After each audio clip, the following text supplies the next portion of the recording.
નાગેડી પાસે યુવકની હત્યા નિપજાવી લાશ સળગાવી દેવાના બનાવનો ભેદ ઉકેલાયો। જામનગરની ભાગોળે નાગેડી ગામ પાસે લહેર તળાવ વિસ્તારમાં ઝૂંપડામાં રહેતા એક યુવાનની હત્યા નિપજાવી મૃતદેહને સળગાવી દેવાના અતિ ચકચારી બનાવનો પોલીસ ભેદ ઉકેલી નાખ્યો છે। પોલીસ તપાસમાં પ્રેમ સંબંધમાં આડખીલી રૂપી યુવાનને ગુનાહિત કાવતરું રચી લાકડી વડે માર મારી મોતને ઘાટ ઉતારી લાશને પેટ્રોલ છાંટી આરોપી પત્ની અને પ્રેમીએ સળગાવી દીધાનું ખુલ્યું છે। પોલીસે પત્ની અને પ્રેમીની ધરપકડ કરી લીધી છે। જામનગર સહિત હાલારપુરમાં ભારે ચકચાર જગાવનારા અતિ નિર્મમ હત્યાના બનાવની જાણવા મળતી વિગત અનુસાર શહેરની ભાગોળે નાગેડી પાસે નહેર તળાવ નજીક ઝૂંપડામાં રહેતા કિશોર ગાનસુરભાઈ સુમાત નામના યુવકને નાક, કપાળ અને માથાના ભાગે માર મારી હત્યા નિપજાવીને લાશને સળગાવી દીધાના બનાવમાં પંચ બી પોલીસે મૃતક યુવકના ભાઈ પૂનાભાઈની ફરિયાદ પરથી અજાણ્યા શખ્સો સામે ગુનો નોંધ્યો હતો, જે દરમિયાન પોલીસે ટેકનિકલ હ્યુમન સોર્સિસની જુદી જુદી દિશામાં તપાસ શરૂ કરી હતી, જેમાં શંકાસ્પદ મોબાઈલ નંબર મળી આવતા મળતા ટેકનિકલ સર્વેલન્સની મદદથી પોલીસે હત્યાના ભેદ ઉકેલી નાખ્યો છે, જેમાં પોલીસે મૃતકના પત્ની જીવણીબેન સુમાત અને તેના પ્રેમી સગરાજ દેવકરણભાઈ સુમાતની અટક કરી લીધી હતી।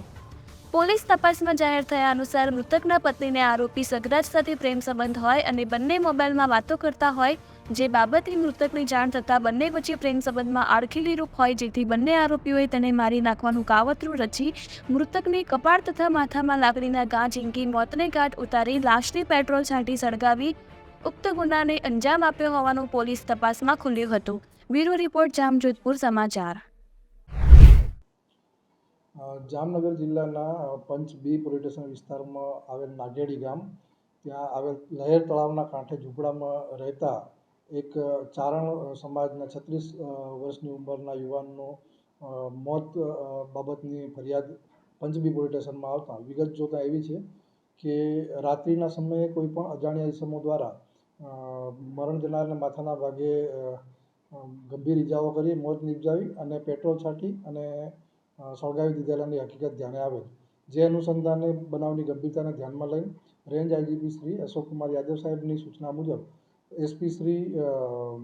પ્રેમસુખ ડેલુ સાહેબ દ્વારા અલગ અલગ ટીમોની રચના કરવામાં આવેલ, જે ટીમોની રચના દરમિયાન નાપો અધીના સુપરવિઝનની અંદર એલસીબી ટીમ, લોકલ પોલીસ પંચ બીની ટીમ અને અન્ય સર્વેલન્સ સ્ટાફના માણસો દ્વારા અલગ અલગ દિશામાં તપાસ હાથ ધરવામાં આવેલ। તે દરમિયાનમાં આ કામના મરણ જનારના પત્ની શંકાસ્પદ જણાતા તેને ઇન્ટ્રોગેશન કરવા માટે પોલીસ સ્ટેશન લાવેલ અને ત્યારબાદ તેને ટેકનિકલ સર્વેલન્સમાં મૂકી અને હ્યુમન સોર્સિસથી માહિતી મેળવતા તેના પર શંકા વધારે ગાઢ ગયેલ અને વધુ ઊંડાણપૂર્વક પૂછપરછ કરતાં બેન દ્વારા મર્ડર કર્યાની કબૂલાત કરેલ। મર્ડરની એમો જોતાં એ રીતે છે કે તેઓ દ્વારા આ મરણ જનારની પત્ની જીવણીબેન, જેને છેલ્લા 4-5 વર્ષથી તેમના સગા સંબંધી થતા સગરાજભાઈ દેવકરણભાઈ સુમાત સાથે પ્રેમ સંબંધ હોય અને તે બાબતે આ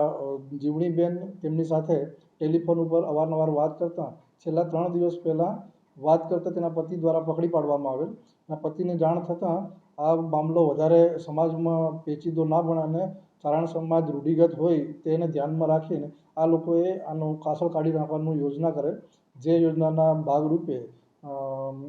સગરાજ રાત્રિના તેના ઘરે જઈ અને લાકડીના વડે મોટા માથાના ભાગે ફટકા મારેલ અને ત્યારબાદ એની પત્ની દ્વારા મરણ જનારની પત્ની દ્વારા પેટ્રોલ છાંટી અને સળગાવી દેવામાં આવેલ અને ગુનો ડિટેક્ટ કરવામાં છે। બંને આરોપીને અટક કરવામાં આવેલ છે અને હાલ બંને આરોપી પોલીસ કસ્ટડીમાં છે।